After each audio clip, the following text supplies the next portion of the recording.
If your mind took instructions from you, would you create anxiety?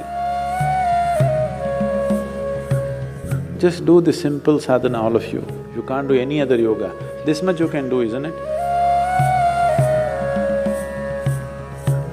You will see, half your anxiety will start settling down. Because essentially the conflict is, there are two dimensions within you.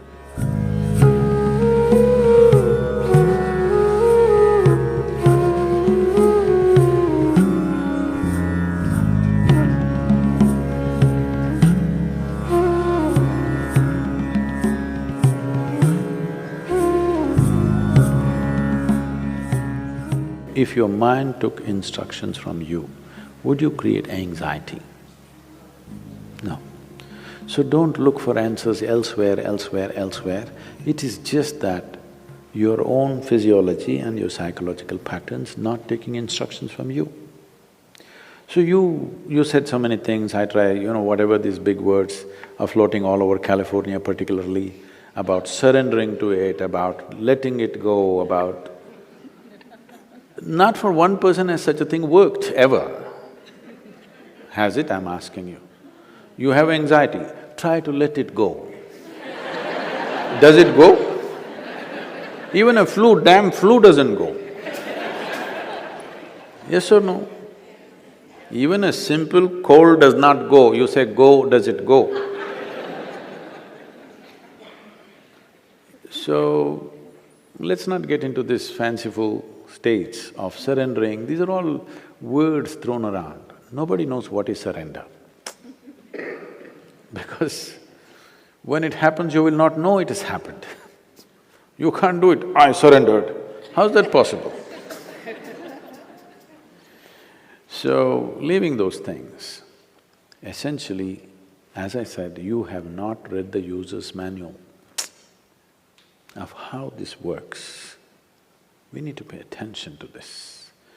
The system is made in such a way, if you hold your hand like this, it'll work one way.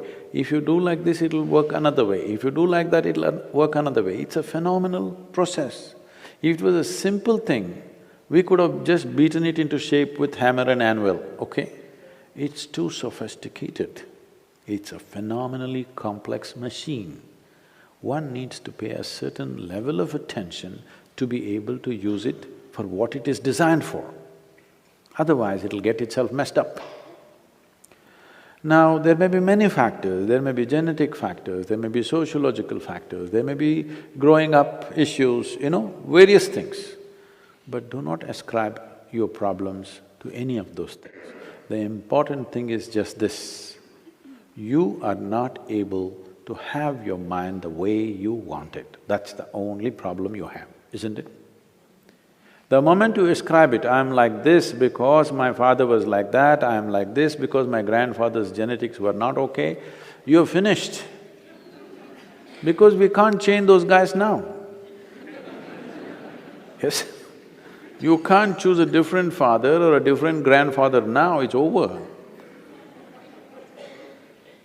But you can transform this. You must understand, still it doesn't matter you have anxiety disorder. Still, if you put a piece of carrot, there is an intelligence here which can transform a carrot into a human being. That means every day a new body is being manufactured within you, isn't it?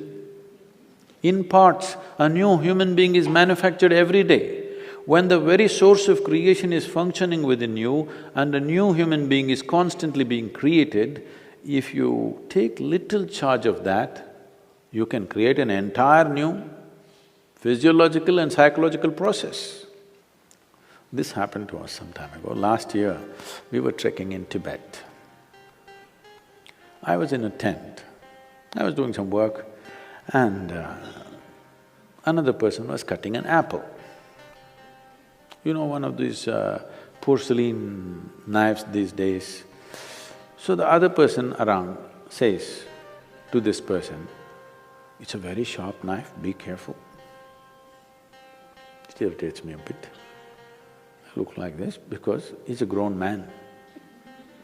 If it's a child, it's different. Then we have to watch how he uses the knife. It's a full-grown man. And a knife is supposed to be sharp. If it's not sharp, why do you call it a knife? So I ignored it and continued to work. In another 2 minutes, she says again, "It's a very sharp knife, be careful." I said, "Come on, he's a full-grown man, leave him alone, he knows how to use this knife. This stupid knife can't he handle? It's not some earth-moving machinery or spacecraft or something that he doesn't know how to handle. It's a knife." She says, "No, Sadhguru, it's a very sharp knife." All right. And I continue what I'm doing. In another 2 minutes, she whispers to him, "Please be careful, very sharp." And in another 2 minutes, he cuts his finger. Then I give up, okay. This is all that's happening.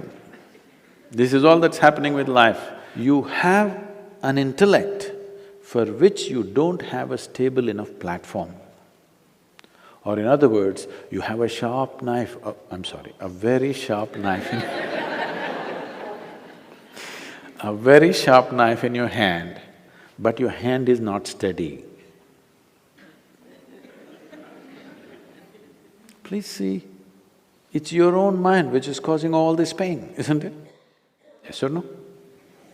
So you have a very sharp knife, the sharper it is, the more you cut yourself. So we don't have to blunt the knife, we just have to have a steady hand, isn't it? Nothing has been done about that. People are trying to blunt the knife with all these sedatives and nonsense. What you take is to blunt the knife. Blunting the knife is not the answer, because if you lower the possibilities of who you are, everything will be okay. If you remove half of your brain, you will be quite peaceful. Because it takes some brain to cause anxiety. If we really remove half of your brain, you will be quite peaceful and you may even be happy, actually. Nothing bothers you. It'll be okay. All right? But that's not what we're looking for. What a human being is looking for is to become limitless in some way. And if this has to happen, you have to create a steady platform.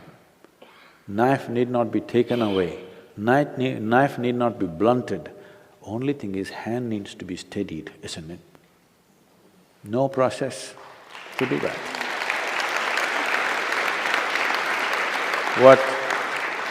What inner engineering means, what yoga means is just this. When I say yoga, being in California, don't imagine all those impossible postures.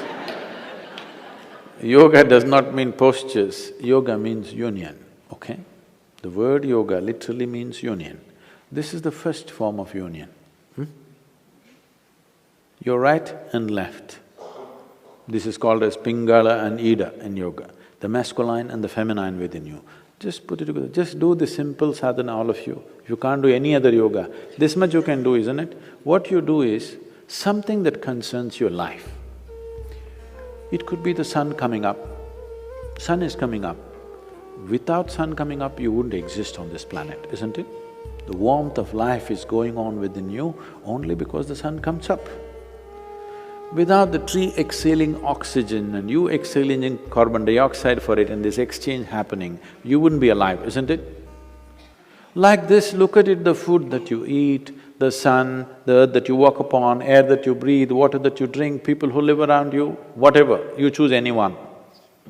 Just do this, put your right and left together perfectly, not like this, not like this, perfectly, okay? Just look at something that really matters to you.